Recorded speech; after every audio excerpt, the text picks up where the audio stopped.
Hey, Xenia. Well, actually, this is not just to Xenia. This is to every city, township, and village within Greene County. We have a crisis.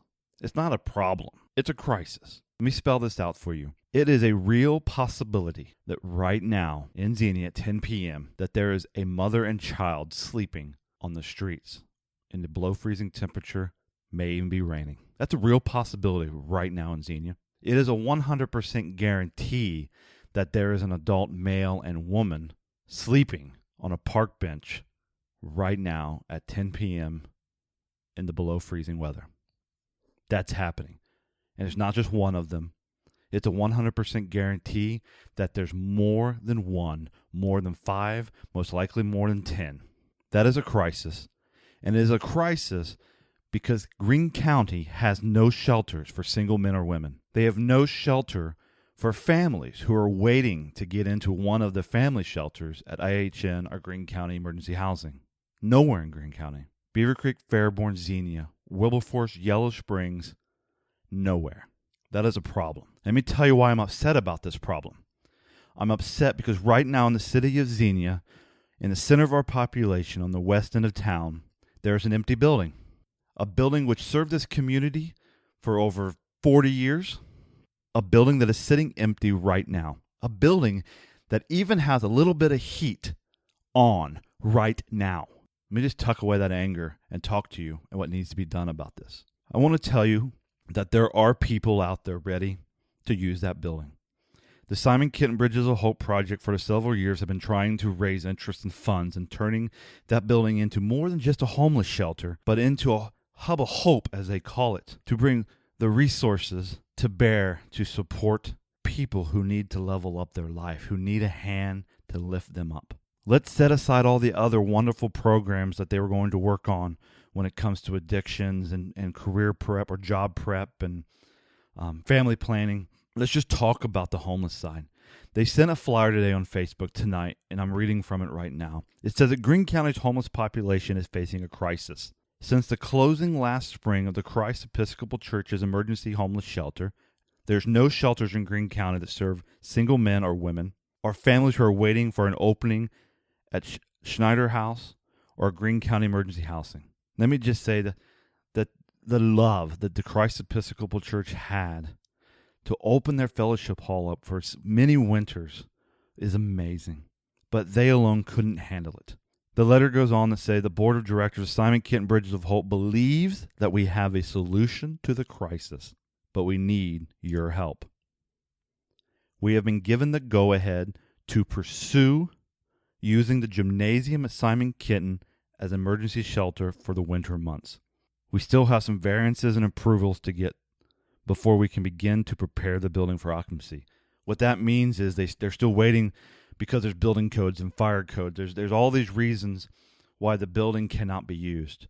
What is astonishing about this was not more than 6 years ago, that building was acceptable to house and teach at the children of our community for 6 to 8 hours a day. But now we're saying that that building is not even up to code enough to allow a homeless man to call it a bed for 6 to 8 hours. It goes on to say that one of their biggest hurdles is gaining the approval of Xenia City Council to grant them the long-term approval needed to secure the building and pursue funding sources. This was the same hurdle 4 years ago, 3 years ago, 2 years ago, and 1 year ago. Okay, I'm going to go on. Although most of the council, let me underline most, because not all of them support this, although most of the council and city staff have been supportive of our effort, there is concern about the future value of the property for other development, and they are trying to be good stewards of the city resources. That is the first part about the future value of it. The city's interested in the land and what that might be. They can care less about the building, because at this point in time, the only other idea on the table is demoing it. So they care about the land and some possibility of future development. The real detail that is a very honest and sincere concern is the cost to the taxpayers to open that building, to maintain the basic infrastructure, to allow people to sleep in there. And that is a concern. They have to maintain some level of heat and lights, doors, and security. What is that, 50 or 60,000 a year? I don't know. I just saw the other day in the meeting minutes where they were considering hiring another consultant to help them with retail development. And I'm sure that's 30 or 40,000. I also saw the meeting minutes the other day where the finance director was informing city council that tax revenue was up over 10%, and the key operating fund had $1 million sitting in it. Now, some of that is required by charter as a reserve fund, but for a community that less than 1 year ago thought they were going to be $1 million short, is now saying that they swung the other way $1 million.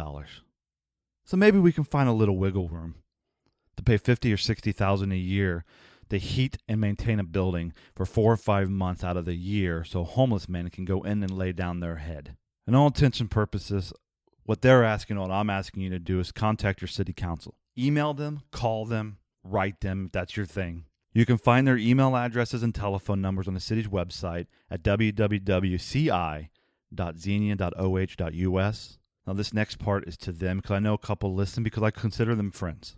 This is to Mayor Bayless, my friend Mike Engel, my friend Wes Smith, Jeannie Mills, Sarah Mays, and Dr. Edward Wallace. I'm talking to you guys. I don't know what Louderback's stance is. Doesn't matter. I'm talking to you.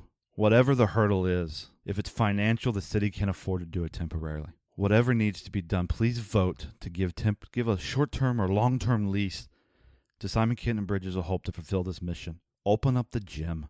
You don't even have to keep it that warm.